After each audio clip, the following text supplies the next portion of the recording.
človek ni samostalnik, je praksa. Znotraj normativnih pogojev in statusa quo neizogibno zahtevamo ločene disciplinske rešitve.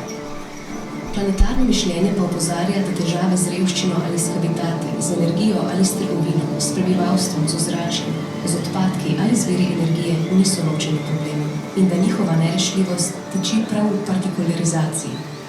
Kako lahko omogočimo razmislek o blaginji ali blaginji prebivalcev iz svetov zunaj našega normativno-politično-liberalnega demokratičnega referenta mi, homo economicusa? Opazovanje Zemlje kot modro-zelene krogle ima pomembno vlogo v idejah kontroliranja in kolonializma. In predstavljanje modrega planeta kot celote omogoča vzpostavljanje meja kolonializma, zamejevanja prostorov in podobno. Oddaljen pogled ustvari eno entiteto, za katero se zdi, da se jo da upravljati in programirati.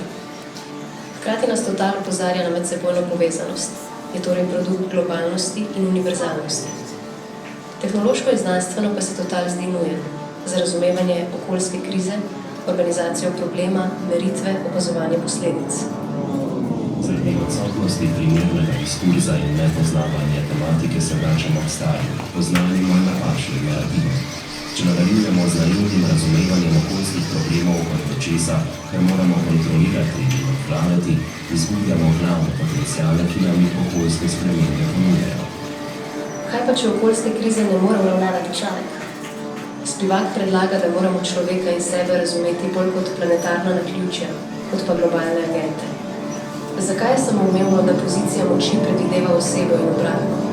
Postavi vprašanje, kako planetarni pogled ustvariti iz gozdov namesto iz satelitov in upeljati planetarnost kot prakso, ki gre mimo globalnih pretenzij in razdela totalitarne in regulativne oblike, da bi na površje spravila nesorazmernosti in nepravičnosti ter jih onemogočila.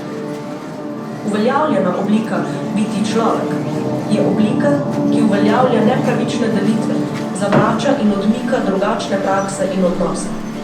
Kot piše Winter, je uveljavljena kategorija človeka utemeljena na belopoltem privilegiranem zahodnem moškem, ki je radikalno izključujoč in temelji na trenutnih finančnih akumulacijah.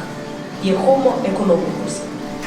Ljudje, ki se v to ne uspejo vključiti, ne spadajo v prevladujoč žanr in so zato podrejeni, izkoriščani ter le omogočajo akumulacijo kategoričnega človeka.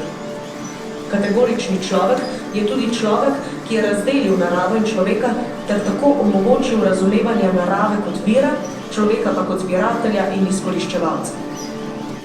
O okoljski krizi je vzpostavljenih veliko mnenj in različnih narativov, ki so med seboj popolnoma nasprotni in nezdružljivi. Razni narativi, politični, nacionalni, ekonomski, kulturni in podobno, in interpretacije znotraj njih svobodno operirajo z okoljskimi pojmi in tematikami, ki zadevajo okoljsko krizo. Ob organskem procesu formiranja mnenj Naomi Klein zato krivi tudi odsotnost temeljev in središča, iz katerega bi lahko interpretacije izhajale. Kje je torej znanost in kaj nas uči?